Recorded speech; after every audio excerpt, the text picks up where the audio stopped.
जय हिंद दोस्तों, आइए इस वीडियो में हम समझते हैं ज्वालामुखी एवं भूकंप के बारे में। तो सबसे पहले यहाँ पर देखते हैं फिगर बना के, ये अर्थ का फिगर है और इस अर्थ के नीचे जमीन धरती के नीचे कितना है 100 किलोमीटर अगर अंदर जाते हैं तो यहाँ एक रिंग मिलता है।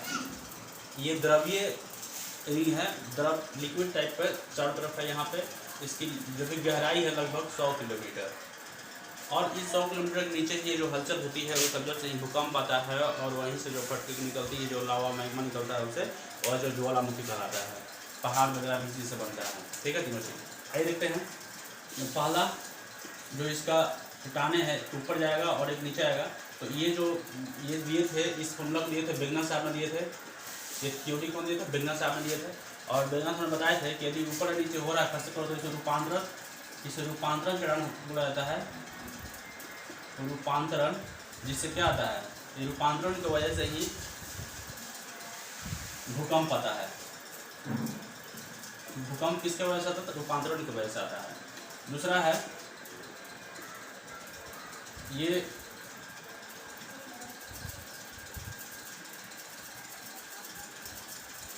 अपसारी है, अपसारी यानी कि दूर भाग रहा है। जब दूर भागता है जो कोई भी चीज तो क्या और वहां से निकलता है ज्वालामुखी, ज्वालामुखी निकलता है वहां से। तीसरी जब कोई चीज है, दो चीज सटती है आपस में तो पहाड़ पर्वत बनता है। तो क्या बनता है? पर्वत बनता है। तो यहाँ से जब दो प्लेटें आपस में एक दूसरे से ऊपर नीचे होती खिसकती है तो भूकंप आता है। फिर दो प्लेटें जब दूर भागती है एक दूसरे से तो वह ज्वालामुखी उत्पन्न होती है वहाँ पे।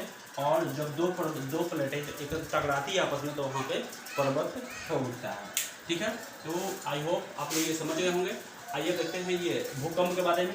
भूकंप यहाँ पे समझ लेते थोड़ा सा। भूकंप जो है, भूकंप के अंदर मतलब ये धरती के अंदर में, धरती के जो 100 किलोमीटर अंदर जो कंपन होती है और जो कंपन होने की वजह से इसमें तीन तरंगें निकलती है, पी, एस और एल।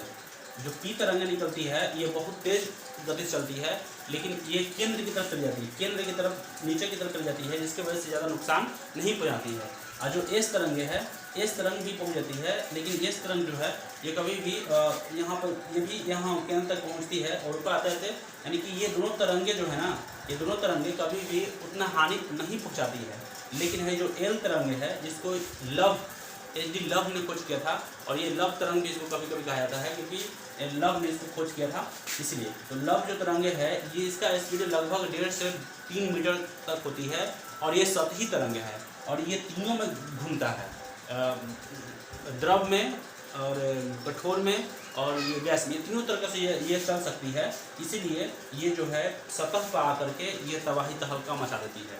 ठीक है, और इसको मापा जाता है सिस्मोग्राफी द्वारा। इसको अध्ययन किया सिस्मोग्राफी द्वारा इसका जो भूकंप है उसका अध्ययन सिस्मोग्राफी द्वारा किया जाता है। सिस्मोग्राफी द्वारा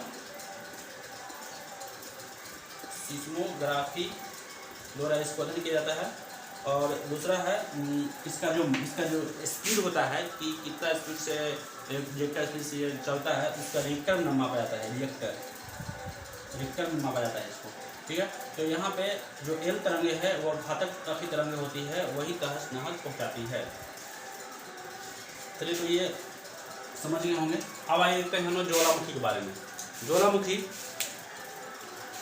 ज्वालामुखी पिघला हुआ पदार्थ, लावा, राख, भाप, अन्य पदार्थ जो है वहाँ से निकलती है और निकल करके पृथ्वी पर, जैसे मान के लिए कि यहाँ देखते हैं हम यहाँ पे देखते हैं ज्वालामुखी के बारे में।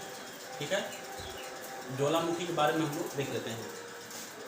देखिए, ये जब दो प्लेट आपस में जब टकराएगा, यहाँ से निकलेगा, इधर में है, इधर से मिल जाएगा, तो यहाँ से क्या होगा, निकलेगा बहुत सारा निकलेगा और निकल करके जाकर यह जो अर्थ वजह का होगा आके गिरेगा। तो नीचे आकर के जब गिर जाएगा, यहाँ बहुत सारा जो भाप होगा तो इससे बहुत सारा निकलती है। तो ये इसे पिघला पदार्थ निकलेगा।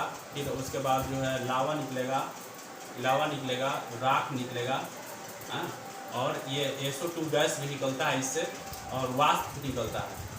सबसे ज़्यादा किस जब भी वोल्केनो होता है यानी ज्वालामुखी फूटता है तो सबसे ज़्यादा जलवाष्प निकलता है, और जलवाष्प की वजह से ही पूरा एरिया जो है जहाँ पे होता है वो पूरा गर्म हो जाता है, ठीक है। और इसके ऊपर जब निकलता है तो जो लावा होता है, जो लावा ऊपर ठंडा हो जाता है, ठंडा होने के बाद जो उसका नाम हो जाता है सिंडर। जब लावा ऊपर हवा में जाकर के जब ठंडा हो जाता है तो उसका नाम हो जाता क्या होता है, सिंडर। उसका नाम हो जाता है सिंडर, ठीक है। तो ठंडा हुआ लावा वो क्या कहलाता है, सिंडर कहलाता है। ज्वालामुखी 3 प्रकार की होती है। पहला है सक्रिय ज्वालामुखी, दूसरा है प्रसुप्त ज्वालामुखी और तीसरा है शांत ज्वालामुखी। सक्रिय ज्वालामुखी में हमेशा उसमें विस्फोट होते रहता है, हमेशा उसमें से कुछ राख लावा निकलते रहता है, और ये लगभग पूरे विश्व में 500 सक्रिय ज्वालामुखी पाया जाता है। इटली का एटना और स्ट्रम्बोली और मैक्सिको के कोलिमा ज्वालामुखी जो है पूर्ण रूप से सक्रिय ज्वालामुखी है। ये हमेशा इसमें विस्फोट वगैरह होते रहता है, हमेशा उसमें से निकलता रहता है लावा राख। तो ये सब दोनों जो है, ये स्ट्रम्बोली जो भूमध्य सागर है, भूमध्य सागर का इसको प्रकाश स्तंभ कहा जाता है, क्योंकि वह पूरे बीच में है, भूमध्य सागर के साइड में है वहाँ पे, और लिपारी द्वीप पे है, और लिपारी द्वीप होने की वजह से वह काफ़ी ऊंचा है अगल बगल से एरिया से, और जब रात में वह वहाँ से निकलता है, ज्वालामुखी जब निकलता फूटता है तो वहाँ से जब आग लावा निकलता है ऊपर तो पूरा एकदम लाइट चकाचौंध कर देता है, इसीलिए उसको भूमध्य सागर का प्रकाश स्तंभ कहा जाता है, ठीक है। अब इसके बाद हैं प्रसुप्त ज्वालामुखी। प्रसुप्त ज्वालामुखी जो है अतीत में उजागर नहीं हुआ है, लेकिन कभी भी उजागर हो सकता है, तो उससे क्या कहते हैं, प्रसुप्त ज्वालामुखी कहते हैं। इसका उदाहरण है विसुबिया भूमध्य सागर में, फ्यूजियामा जापान में, और मेयन फिलीपींस में है, ठीक है। दूसरा है शांत ज्वालामुखी। ये शांत मतलब ये कभी भी शांत या इसको मृत भी कहा जाता है, ये तो कभी ना हुआ है उद्गम ना कभी होगा, ठीक है। तो इसीलिए इसको शांत या मृत ज्वालामुखी भी कहा जाता है। इसका उदाहरण है पोपा उदाहरण है म्यांमार में ही है, बगल में म्यांमार, और दूसरा है किलिमंजारो अफ्रीका में है, और चिम्बराजो दक्षिण अमेरिका में है। तो ये सब जो ज्वालामुखी है, ये जो शांत ज्वालामुखी है या मृत ज्वालामुखी है, या कभी भी उद्गम नहीं हुआ है न होगा आने वाले दिन में भी। अब देखते हैं ये सामरिक जो ज्वालामुखी है वो प्रशांत महासागर के पेटी में ही स्थित है। तो सबसे ज़्यादा जो ज्वालामुखी कहाँ पे है, प्रशांत महासागर के ही पेटी में स्थित है। और प्रशांत महासागर और प्रशांत महासागर चारों तरफ मान के लिए प्रशांत महासागर है, तो इस तरफ यदि एशिया है और इधर अमेरिका,